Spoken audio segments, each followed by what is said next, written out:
So ayun mga boss, syempre ngayong araw meron tayong pupuntahang bahay. Kasi balita ko, hindi pa rin daw tapos. Ano ba namang klaseng kontraktor yan? So yun guys, nakapasok na tayo dito sa Antel. So adun yung guardhouse guys. So papunta na tayo sa bahay nila Ma'am Minor. Syempre nga meron tayong iba-vlog na bahay na halos hindi matapos-tapos guys. Minamaya't maya sila ng kontraktor. So mamaya sisilipin natin. Let's go. So yun guys, syempre andito tayo ngayon sa bahay ni Ma'am Renor. Syempre ma'am muna yan. So syempre guys, ang tagal-tagal itong bahay na to, hindi pa rin matapos-tapos. So ngayon sisilipin natin guys kung bakit hindi matapos-tapos at minamaya't maya ng kontraktor. So sabihin ba natin yung pangalan ng kontraktor? Huwag na muna. Kaya mag-iingat kayo sa mga kontraktor dito guys. Dahil ang daming manlolokong kontraktor. Isa na rin ako sa naloko ng kontraktor. Yung kontraktor ko dati, tomboy yun. So, syempre, huwag na natin.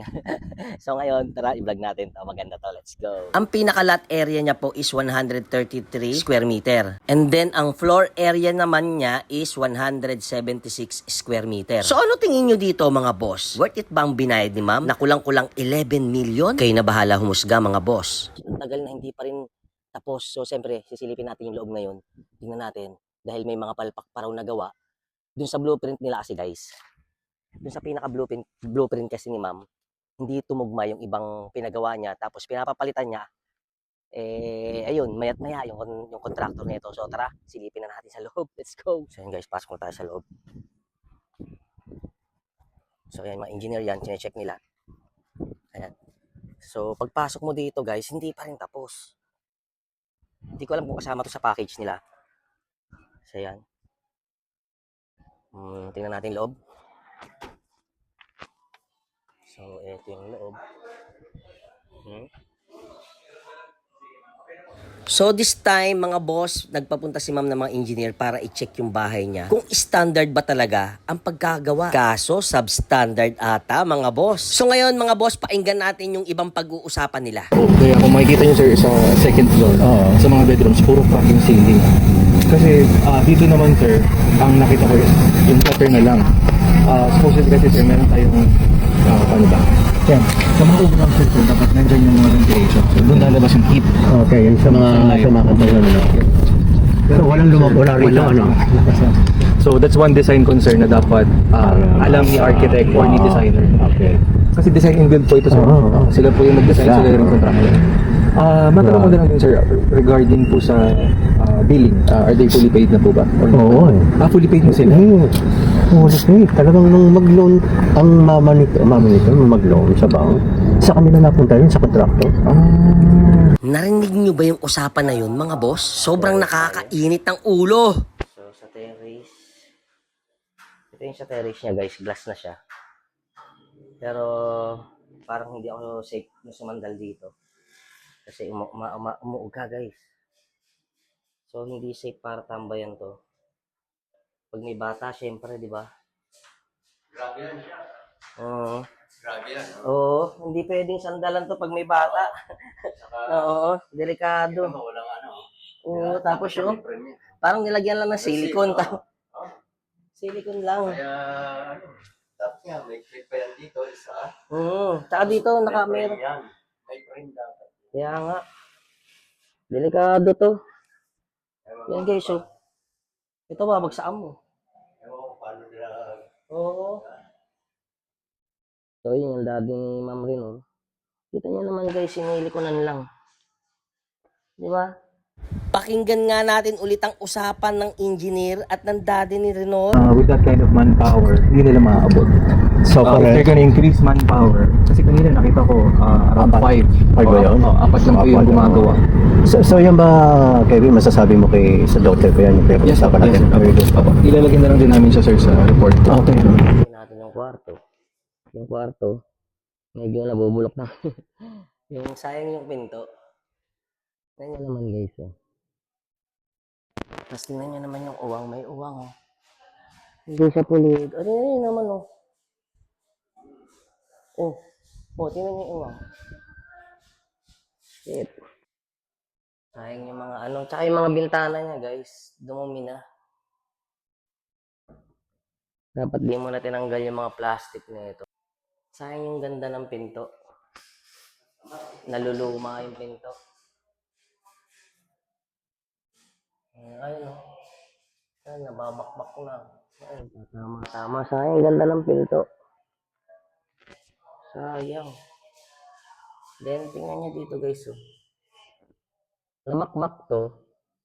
Pero, pininturahan lang.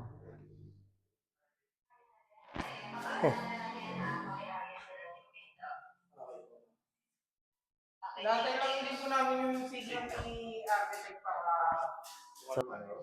Yung ano yun. Oo. Ito, di pulido. Yung edge. Yan o. Iba meron, iba. Oo. Dito lang oh. Kailangan lang tayo. Oh, yun na, oh. Gap talaga, oh. Nakaawang yun, oh. Tsaka tong pinto, ito.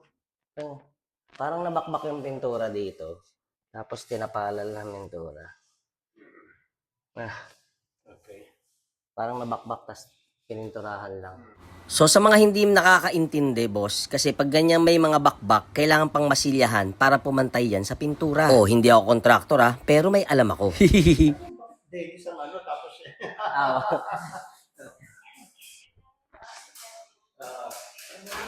Dito tayo sa kabilang kwarto. Ay. Ipapakita lang sa inyo guys, mamaya na din. Then ito, hindi pa raw tapos to. Ang ganda. Maganda naman siya dito. So, hindi pa raw tapos to. Kasi yung mga kabit ng pinto niya, may mga uwang talaga. Ito, may gasgas na rin. Sayang. Sayang yung pinto. Sobrang sayang yung pinto niya. Ayun, gasgas na to eh. Yan, yung engineer, nag-check po sila. Ayan, nag-check sila sir. Yan, so ngayon,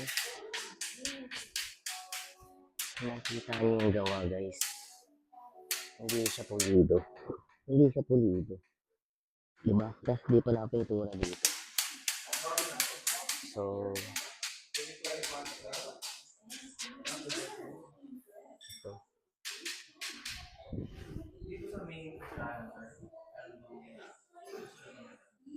Hindi pa rin tapos yung CR niya guys. So, ito yung pinaka-CR. Hindi pa rin siya tapos. Ayan.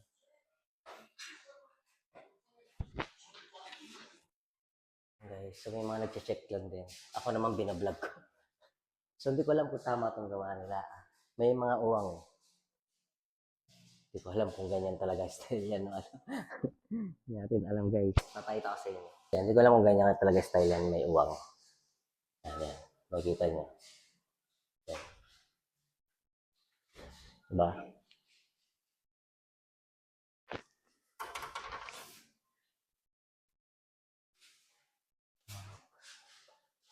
Check din sila ma'am. Ang ganda ng bahay guys. Ang nayaw na ako.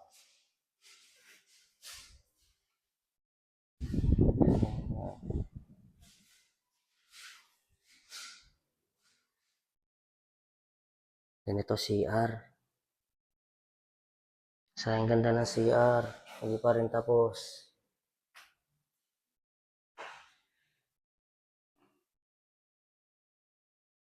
Hindi pa rin tapos to guys. Wala pang silicone oh. Wala pang silicone. Dito grabe. Ganito. Sayang ganda. Naalikabukan na lang. Ayan oh. Tapos dumumi na lang yung mga ano niya. Tapos tinambakan na lang. Ito sayang. Sayang. Sure ako puro gasgas na to. Dapat isa to sa mga iniingatan kapag nag-aayos kayo, papaayos kayo ng bahay. Yan, number 1, ingat-ingatan yung CR. Napakamahal ng gato. Tingnan nyo naman guys.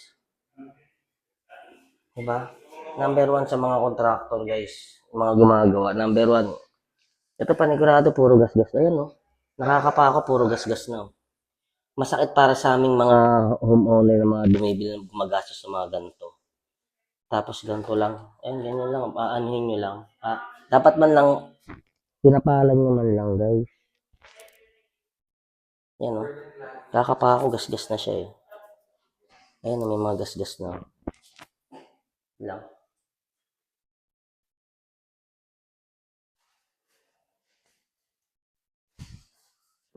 Kaya kanina lagi yung kasama nila ako.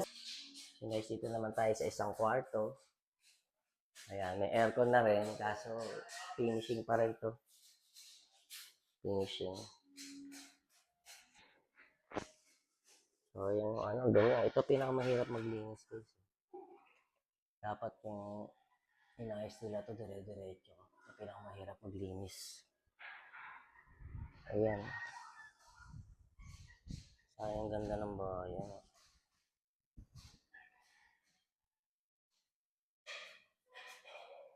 Ayan. Ganda pa naman.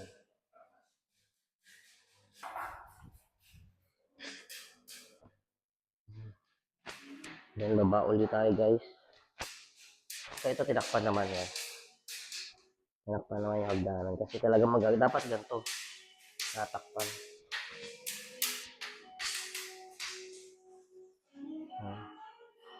Yung tiles mo lang, hindi maayos. Yung tiles nila yung pagka-grout to. Hindi pantay-pantay. Ganito. Ayan o. Ay, sayang.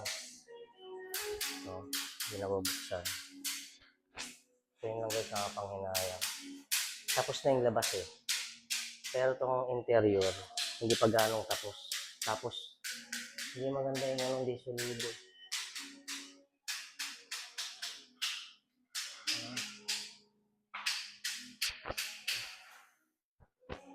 Lumabas muna ako. Baka namamalikmata lang ako talaga eh.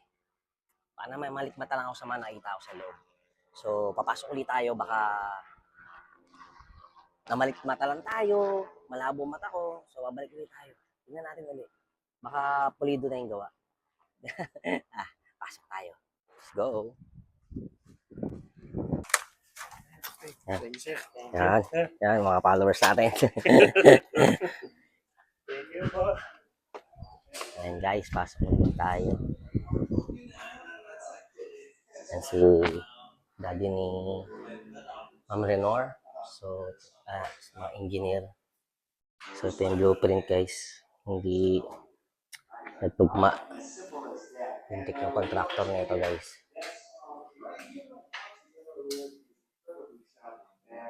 Ayan. Tingnan nyo lang yung pagka-tiles guys. Yung pagka-tiles.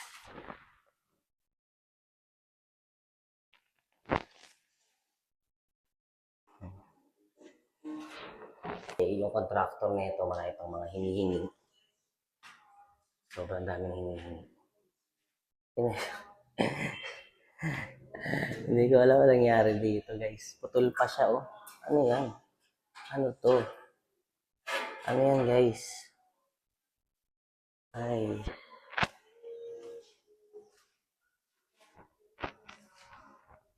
Tanggal pa to. Parang epoxy lang ah. Naka-epoxy lang to ah.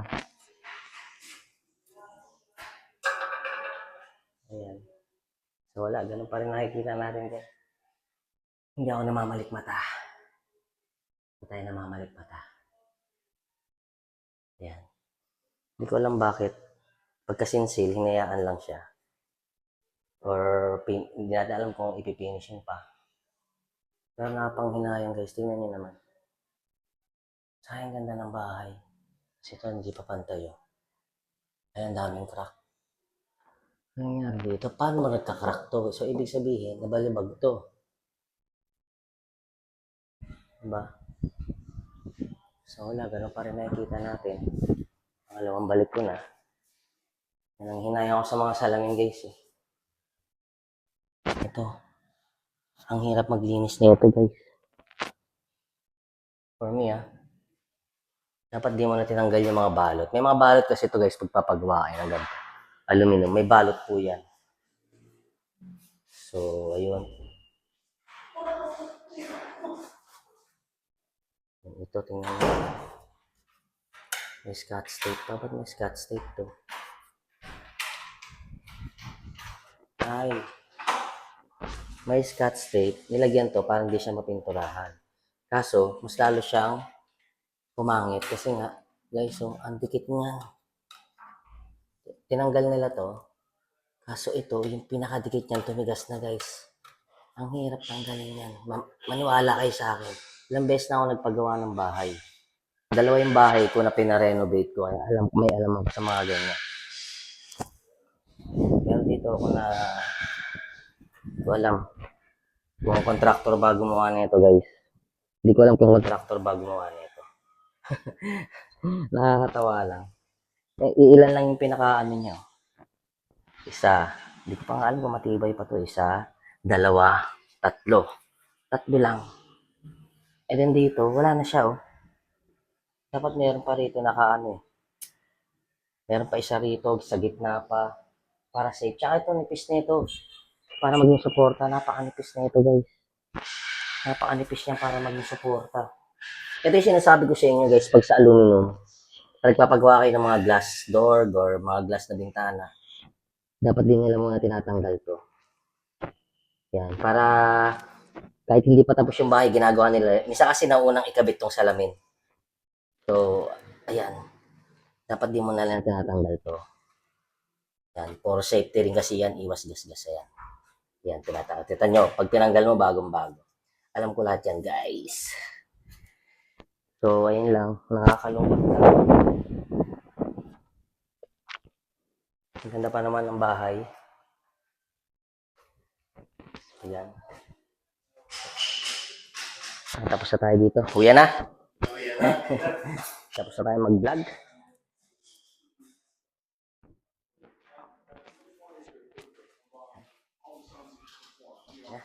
So yun guys, palabas na ako ng bahay ni Ma'am Rinor. Dati pag lumalabas ako ng mga bahay, pag nagbablog ako, sobrang saya ko. Pero ngayon, lalabas ako dito na alam niyo na. Kasi hindi worth it yung price. Lalabas tayong malungkot.